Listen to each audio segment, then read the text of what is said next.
Hallo, heute ist Samstag, der 31. Oktober 2020. Willkommen zum dritten Teil dieser kleinen Videoreihe, die sich mit der Frage beschäftigt, wie entsteht eigentlich toxische Maskulinität? Letztes Mal sind wir ja von den Abwehrstrategien und den Grundkonflikten hinter der toxischen Maskulinität ein Stück tiefer abgetaucht und haben über verschiedene Grundüberzeugungen gesprochen, die sich hinter diesen Abwehrstrategien und Grundkonflikten verbergen könnten. Zentrales Thema war dabei das sogenannte falsche Selbst, das sich bei Kindern entwickeln kann. Ohne das Fundament des wahren Selbst ist das Kind also sehr verwundbar gegenüber verschiedenen Fallstricken und Überzeugungen, die ihm später schaden können. Als Reaktion auf diese schädigenden Grundüberzeugungen habe ich zwei verschiedene Bewältigungsstrategien vorgestellt, eine eher offensive und eine eher defensiv ausgerichtete Strategie. Man nennt das auch überfunktional und unterfunktional.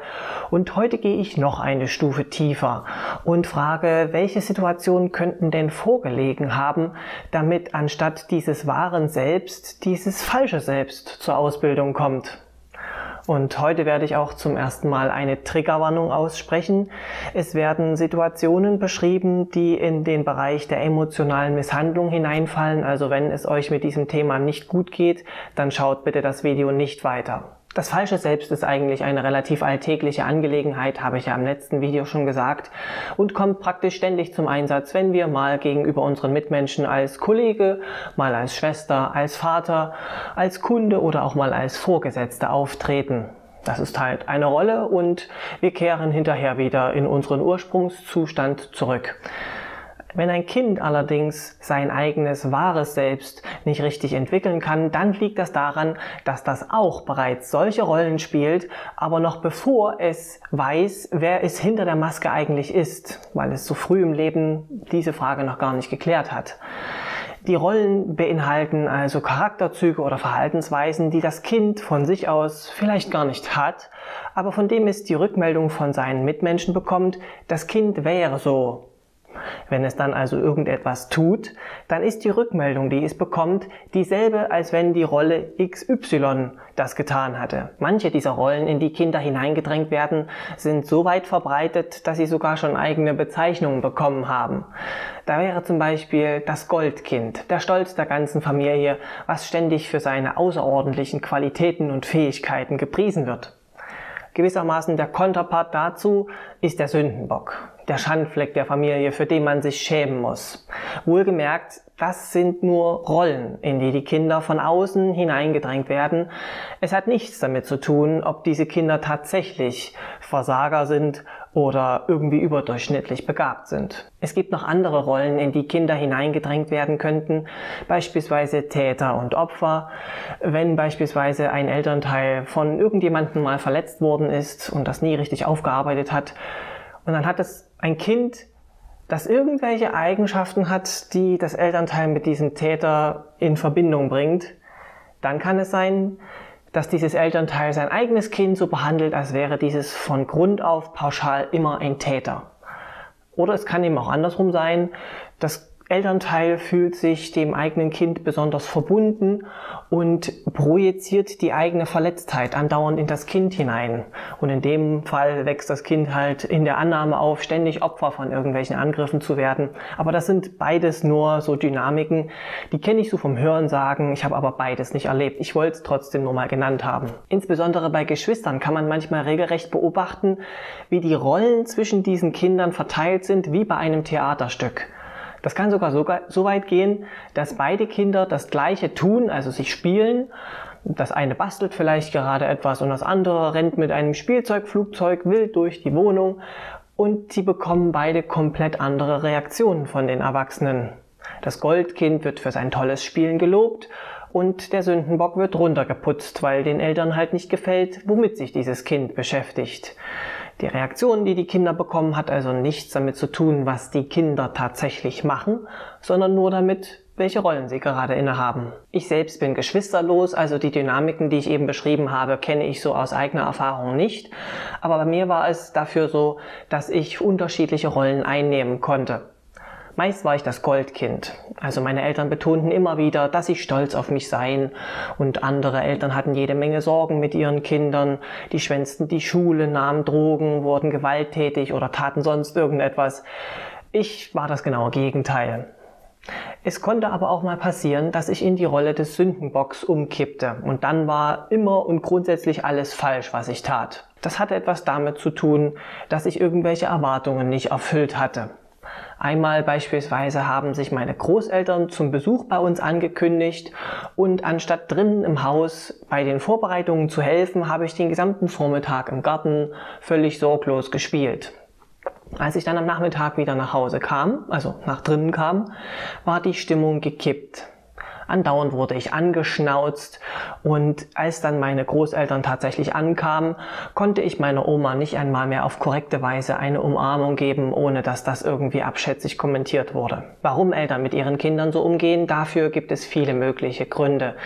Einer könnte beispielsweise sein, dass die Eltern schlichtweg überfordert sind und die zusätzliche Belastung eines Kindes eigentlich schon gar nicht mehr stemmen können. Wenn das Kind dann auch noch anstrengend oder unbequem wird, dann könnte es sein, dass sie endgültig am Ende ihrer Nerven sind, strafend reagieren, oder dass sie vielleicht ihr Kind von Anfang an so erziehen, dass es früh selbstständig wird und eher Unterstützung anbietet, anstatt Aufmerksamkeit einzufordern. Das kommt in modernen Familien leider immer häufiger vor. So auch bei mir damals. Nach der Wende sind beide meiner Elternteile arbeitslos geworden, und das Studium, was sie beide absolviert hatten, war über Nacht praktisch nichts mehr wert. Sie mussten sich also darum kümmern, wieder eine Ausbildung zu bekommen und gleichzeitig Geld zu verdienen, und dann hatten sie auch noch so einen kleinen Racker wie mich zu Hause. Da kann man nachvollziehen, dass sie mir die Rolle des Goldkindes dann anerkannt haben, wenn ich mich um mich selbst kümmern konnte und meine Eltern nicht noch mit zusätzlichen Bedürfnissen belastet habe. Dazu kommt meist noch vor, insbesondere in Verbindung mit dem vorherigen Punkt, dass die Kinder in Betreuungseinrichtungen gegeben werden, wenn diese eigentlich noch viel zu sehr an ihren Eltern hängen. Generell das lange Wegbleiben der Eltern, weil diese zur Arbeit gehen müssen, das kommt dann bei den Kindern an wie Vernachlässigung. Und auch das war zu meiner Zeit zumindest üblich. Wir sind damals alle im Alter von 1 Jahr in die Kinderkrippe gekommen und im Alter von 3 Jahren in den Kindergarten rüber gewechselt. Und ich kann mich noch sehr gut daran erinnern, dass ich mich oft nach meinen Eltern gesehnt habe. Die Betreuerinnen in der Kinderkrippe sagten oftmals, dass ich den ganzen Tag über kaum gesprochen habe, nur 4 Worte: Ja, nein, danke und bitte. Und wenn meine Eltern mich dann abgeholt haben, dann sprudelte ich wie so ein Wasserfall los und wollte alles erzählen, was wir den Tag über so gemacht haben.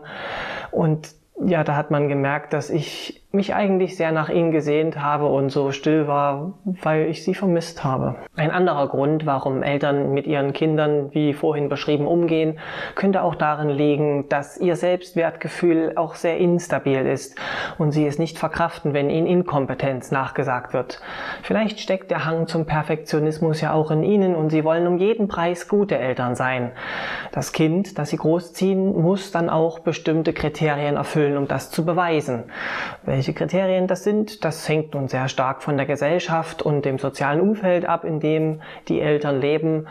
Beispielsweise in Deutschland gilt ein Kind als verzogen, wenn es laut, unhöflich, gewalttätig, selbstsüchtig oder auch faul ist.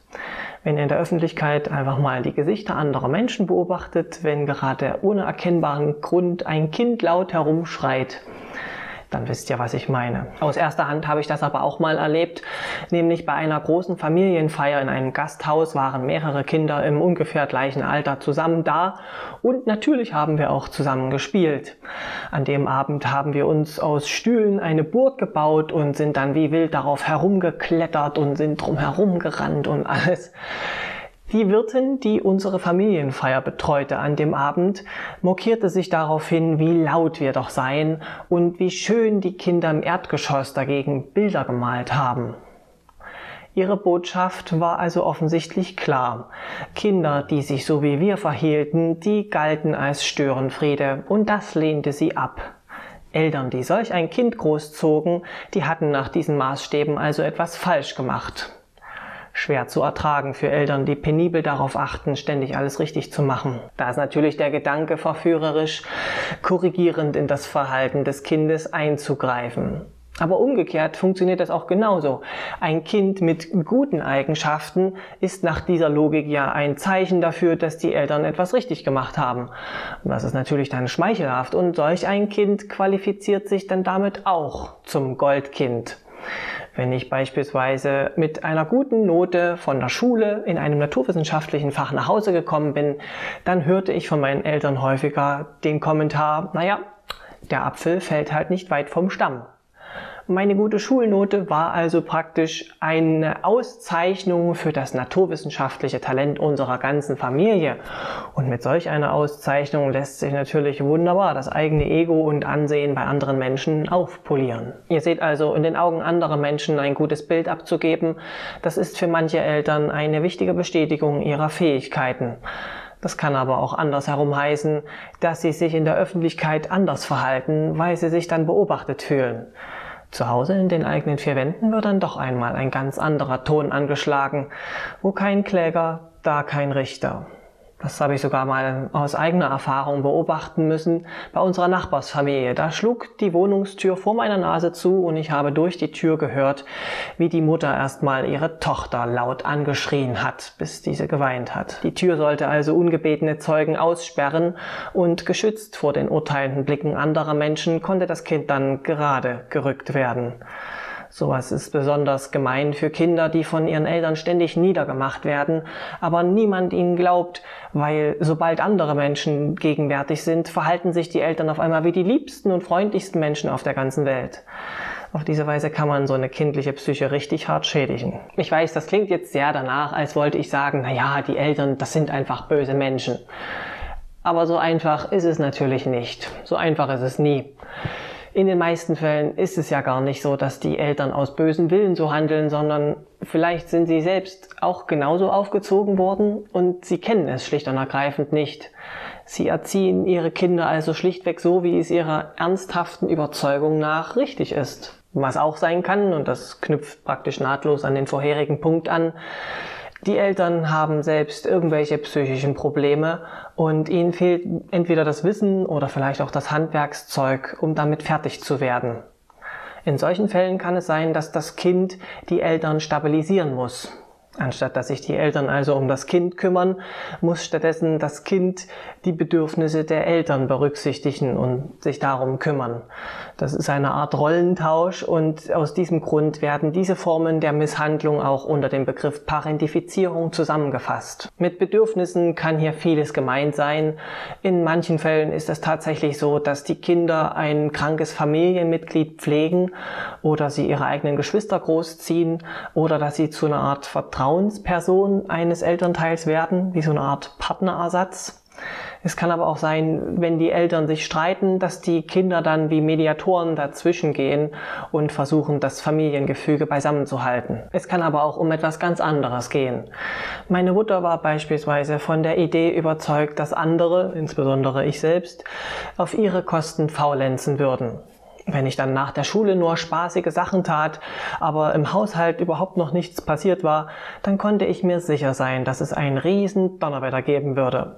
Von allen Familienmitgliedern stand ich morgens nun mal am spätesten auf und kam nachmittags am frühesten heim. Die Tatsache, dass ich von allen Familienmitgliedern auch mit Abstand am jüngsten war, weil ich noch zur Grundschule ging, zählte halt nicht. Ich musste lernen, die Arbeit zu sehen und zu erledigen wie alle anderen Familienmitglieder auch. Mich nach der Schule mit Freunden in der Stadt herumtreiben, das war nach dieser Logik einfach unfair, weil ich dann meine Mutter mit der Arbeit alleine zu Hause lassen würde. Wenn ich dann heimkam, viel zu spät natürlich, hatte sie alles erledigt, aber dafür wurde ich für den Rest des Abends mit eisigem Schweigen bestraft. Die verlorene Gunst musste ich mir dann in den nächsten Tagen wieder zurückholen, indem ich jede Menge gute Taten vollbrachte, mit denen ich das Wohlwollen meiner Mutter erlangte. Wann immer ich mich über diese Praktik beschwerte, ging meine Mutter in die Defensive und hielt dagegen, dass das ja wohl nicht zu viel verlangt sei. Sie habe früher schließlich auch im Haushalt mithelfen können und es habe ja auch keinen Zacken aus der Krone gebrochen. Den Satz, warum sollte es dir besser gehen als mir, habe ich damals sogar ein paar Mal gehört. Im Grunde musste ich das emotionale Bedürfnis meiner Mutter befriedigen, die die Mithilfe im Haushalt als eine Art Wertschätzung ihrer Person sah. Das Stichwort zu diesen Behandlungen seht ihr schon die ganze Zeit als Overlay eingeblendet. Und zwar alles, was ich so beschrieben habe, lässt sich unter den Sammelbegriff der emotionalen Misshandlung einsortieren. Das klingt auf der einen Seite drastisch, weil Misshandlung halt, aber auf der anderen Seite ist es auch ziemlich wischiwaschi, denn in diese Kategorie zählen theoretisch so viele Verhaltensweisen, dass eigentlich jeder betroffen ist. Die Frage ist halt immer, wie stark das geschieht und wie gut das Kind damit umgehen kann. Das Fiese ist nämlich, emotionale Misshandlung hinterlässt keine sichtbaren Spuren und ist deswegen schwer als solches zu erkennen. Physische Gewalt oder die schlichte Nichtanwesenheit von den Eltern ist vergleichsweise eindeutig beobachtbar. Die psychischen Folgen davon sind es nicht. Und bei der emotionalen Misshandlung haben wir halt wirklich nur diese unsichtbaren Folgen ohne klar beschreibbare Ursache. Das macht es den betreffenden Menschen halt umso schwerer zu erkennen, dass sie überhaupt misshandelt worden sind. Stattdessen könnten sie zu der Schlussfolgerung gelangen, dass doch alles ganz normal gelaufen ist oder dass sie vielleicht sogar eine wunderbare und schöne Kindheit gehabt haben. Bei diesen Stichworten sind die meisten Psychologen schon stutzig, aus bestimmten Gründen. Meist ist es nämlich kein Zeichen dafür, dass die Kindheit wirklich schön gewesen ist, wenn ein Mensch so von der eigenen Vergangenheit spricht. Es ist meist vielmehr ein Zeichen für einen weiteren Abwehrmechanismus, nämlich die Idealisierung. Wenn die eigenen Eltern idealisiert werden, dann ist halt jeder Zweifel an der Richtigkeit ihres Handelns völlig überflüssig. Und dann ist ein stabiles Koordinatensystem installiert, an dem man sich orientieren kann. Aber darauf werde ich im nächsten Video nochmal zu sprechen kommen. Durch meine Erziehung habe ich mir jedenfalls die Feststellung verinnerlicht, dass es mir gut geht und dass ich alles hatte, was ein Kind braucht. Gesunde Eltern, ein anständiges Zuhause und Zucht und Ordnung. Wann immer ich aufmüpfig wurde, konnte ich mir ja anhören, dass meine Eltern das früher auch so machen mussten und dass das überhaupt alle genauso machen mussten und wo denn jetzt das Problem sei und es hätte ihnen auch nicht geschadet. Im Gegenteil, wenn ich dann opponierte, dann wäre das ja so, als ob ich mir im Vergleich zum Rest der Welt irgendwelche Sonderrechte herausnehmen wollte. Mit welchem Recht das denn? Mich zu fügen war praktisch ein Akt der Solidarität mit meinen Eltern. Um nochmal auf den vorherigen Abschnitt zurückzukommen, die Frage, ob ich als Sündenbock oder als Goldkind gesehen wurde, richtete sich also nach der Frage, ob ich mich in das missbräuchliche Familiensystem einfügte oder nicht. Die Auswirkungen von emotionaler Misshandlung können also durchaus verheerend sein. Ich habe gerade lediglich ein bisschen an der Oberfläche gekratzt, ein paar Beispiele angesprochen, ein paar Stichworte fallen gelassen, an denen ihr weiter recherchieren könnt, wenn ihr Interesse habt. Das Feld ist aber natürlich noch viel weiter und hat noch viel mehr Facetten, das kann ich hier auch gar nicht alles abdecken. Den Folgen von dieser Arten von Misshandlung ist gemein, dass sie sich unglaublich eng in das Wesen und Handeln eines Menschen einflechten können. Bis zu dem Punkt, dass man irgendwann gar nicht mehr unterscheiden kann, was ist denn jetzt Charakter der Person und was ist Folge der Misshandlung. In solchen Fällen kann man manchmal nicht viel mehr tun, als zu lernen, mit dieser Situation klarzukommen, so hart es auch klingt. Gehen wir mal weg von dem Thema der emotionalen Misshandlung und zurück zu diesem Thema mit diesem falschen Selbst. Das hatte ich ja auch schon angesprochen, dass die Kinder nicht als das gesehen und gespiegelt werden, was sie sind, sondern nur als das, was sie von anderen wahrgenommen werden. Die Erwachsenen blicken also auf dieses Kind so wie von außen, wie etwas Fremdes, Unverständliches. Niemand gibt sich mal die Mühe, dieses Kind wirklich zu verstehen oder sich in die Position des Kindes sogar hineinzuversetzen, sich wirklich auf das zu beziehen, was das Kind selbst vielleicht gerade antreibt oder wie die Perspektive des Kindes sein könnte. Dieser Perspektivwechsel, den ich gerade angedeutet habe, den nennt man auch Mentalisieren oder es wird auch kognitive Empathie genannt, weil auch hier geht es darum, auf ein Gegenüber einzugehen, aber im Gegensatz zu der normalen Empathie fühlt man nicht direkt, was das Gegenüber fühlt. Es ist vielmehr ein Gedankenspiel. Wenn eine Person dies und jenes macht oder dies und jenes sagt, wie könnte es ihr dabei wohl gehen? Und welche Gründe könnte es dafür geben, dass diese Person gerade sich so fühlt? Es ist die schlichte Anerkennung der Tatsache, dass andere Menschen eigenständige Wesen sind. Und wenn irgendetwas aus meiner eigenen aktuellen Perspektive keinen Sinn ergibt, dann könnte es daran liegen, dass ich in die Perspektive der anderen Person rüberwechseln muss. Und dann erkenne ich, warum die Person so gehandelt hat. Kinder, die in einem sozialen Umfeld groß geworden sind, in dem das nicht gemacht worden ist, also in dem nicht mentalisiert worden ist, die haben vereinfacht gesagt nicht verinnerlicht, dass sie und andere Menschen unabhängige Wesen sind. Die können sich später also von ihrem eigenen Umfeld schlechter abgrenzen.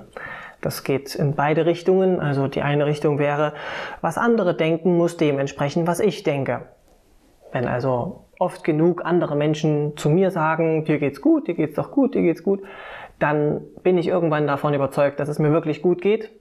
Und die andere Richtung wäre, was ich denke, muss dem entsprechen, was andere Menschen denken.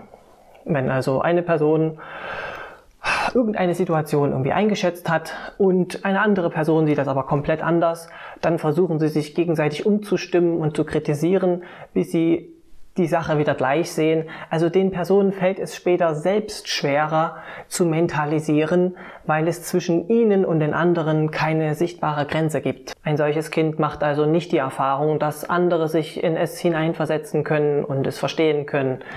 Das ist eine schmerzhafte Lektion, die sich auch darauf auswirken kann, wie diese Kinder später auf ihr Leben und auf andere Menschen oder auf Beziehungen mit anderen Menschen blicken werden. Da gibt es nämlich nach dem Psychoanalytiker John Bowlby ein kleines Modell, was verschiedene Bindungstypen unterscheidet. Fangen wir mal mit dem Idealfall an.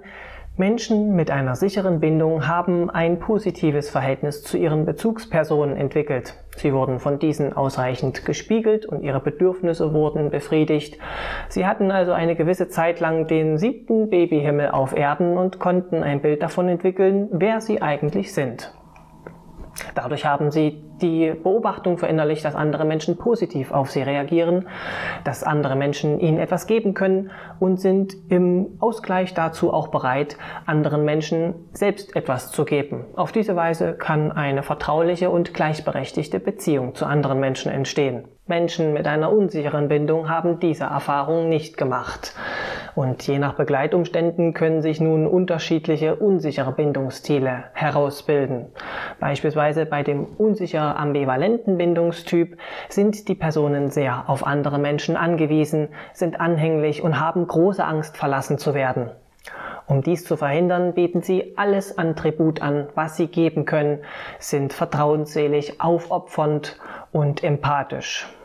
Grund dafür ist, dass diese Personen zu der Schlussfolgerung gekommen sind, sie selbst seien das Problem und deswegen unglücklich. Sie sind sich ihrer selbst äußerst unsicher und ständig auf Stabilisierung von anderen angewiesen, die ihnen sagen, dass sie okay sind und dass sie gerade richtig handeln. Was das Lösen ihrer Probleme angeht, suchen sie ihr Heil eben bei ihren Mitmenschen, teilen sehr viel von ihren inneren Vorgängen mit, weil sie sich erhoffen, von den anderen die richtigen Antworten zu bekommen. Das genaue Gegenteil dazu stellt der unsicher vermeidende Bindungstyp dar. Diese Menschen sind eher verschlossen und sie treten ihren Mitmenschen gegenüber misstrauisch bis hin zu feindselig gegenüber. Sie sind nämlich zu der Schlussfolgerung gekommen, die anderen Menschen sind das Problem und deswegen wären sie unglücklich. Sie suchen ihr Heil also letztlich bei sich selbst. Sie versuchen, ihre Probleme selbst zu lösen und Nähe ist für sie eher etwas Gefährliches, wovor sie regelrecht die Flucht ergreifen. Natürlich kann der Bindungstyp individuell mehr oder weniger extrem ausgebildet sein oder auch mal Mischformen beinhalten. Ein Bindungstyp, der Desorganisierte, hat sogar überhaupt keine klare Präferenz in Richtung ambivalent oder vermeidend. Bei diesem Bindungstyp ist eigentlich nur eine Sache sicher, nämlich, dass die Person eine unsichere Bindungserfahrung gemacht hat. Ihr ahnt schon, welcher Bindungsstil besonders gut ins Gesamtbild meiner bisherigen Analysen hineinpasst. Ja, der unsicher vermeidende Bindungsstil. Aber Vorsicht, es handelt sich hier lediglich um Stile. Solche persönlichen Stile können sich erstens mit der Zeit auch mal ändern und zweitens wird das Handeln von Menschen durch viele Faktoren beeinflusst. Wir können uns also unter Umständen auch mal entgegen unseres eigentlichen Bindungsstils verhalten. Aber dazu werde ich im nächsten Video nochmal zu sprechen kommen. Jedenfalls sind diese Bindungsstile ein ganz gutes Werkzeug, um erstmal so eine grobe Idee zu bekommen, in welche Richtung eine Person wohl tendiert, aber wir sollten sie auch nicht auf die Goldwaage legen. Ich persönlich habe vor allem Muster aus dem unsicher vermeidenden Bindungsstil. Wie ich ja schon beschrieben habe, war die Situation bei mir zu Hause damals so, dass ich mich gewissermaßen um das Wohlbefinden meiner Eltern kümmern musste. Und dafür habe ich halt auch Fähigkeiten erlernt, die ich eigentlich in diesem frühen Alter noch gar nicht hätte lernen müssen. Aber anfangs ging das noch ganz gut. Ein Kind, das für sein Alter sehr reif agiert, das ist halt bei Erwachsenen auch gern gesehen. Aber langfristig war diese Strategie leider eine Sackgasse, denn sie funktionierte ja nur auf Kosten meines eigenen wahren Selbst. Ich war ja so darauf fokussiert, was andere Menschen brauchten und erwarteten, dass ich mich überhaupt nicht darum kümmern konnte, mich selbst zu explorieren. Die Nachteile äußerten sich allerdings erst später, als dann gleichaltrige, gesunde, Heranwachsende und Erwachsene Beziehungen mit anderen Menschen anfingen. Da merkte ich, dass ich einfach hinterherhing. Also versuchte ich, die anderen irgendwie so nachzuahmen, aber eigentlich war das auch wieder nur Mimikrie, weil mir fehlte der komplette emotionale Unterbau, die emotionale Reife dafür. Das heißt, eigentlich spielte ich dann doch wieder nur, und zwar diesmal die Rolle Erwachsener und wieder auf Kosten meines wahren Selbst. Und das war einfach eine frustrierende Erfahrung nach der anderen, weshalb ich mich dann irgendwann von anderen Menschen einfach zurückzog und sie dann mit einem vorwurfsvollen „Was wollt ihr denn noch von mir?" irgendwann einfach abblitzen ließ. Ein Vorteil bringt die vermeidende Strategie ja mit sich. Ich komme alleine zurecht. Zumindest noch. Die Kontakte, die ich zu anderen Menschen habe, sind größtenteils eher unverbindlich und oberflächlich. Nah an mich heran lasse ich die anderen eher nicht. Aber das ist nicht mal mutwillig oder boswillig gemeint, sondern wenn ich alleine bin, dann öffnet sich vor mir ein großer Raum, in dem ich immer mehr Verbindungen entdecke und die ich explorieren kann. Und das versuche ich dann alles irgendwie so gut wie möglich aufzuschreiben. Und das Ergebnis hört ihr jetzt gerade hier in diesem Video. Wenn ich dann allerdings in Gesellschaft mit anderen Menschen bin, dann ist es so, als ob sich dieser Raum auf einmal verschließt. Dann bin ich total gehemmt und stehe vor meinem eigenen Innenleben wie vor einer verschlossenen Tür. Das ist übrigens der Abwehrmechanismus der Verdrängung, das nur so am Rande. Wenn mich dann Leute fragen, was ich denn so mache, dann gebe ich nur noch unspezifische Blabla-Antworten von mir wie nichts Bestimmtes oder gern auch kombiniert mit ein bisschen Selbstabwertung.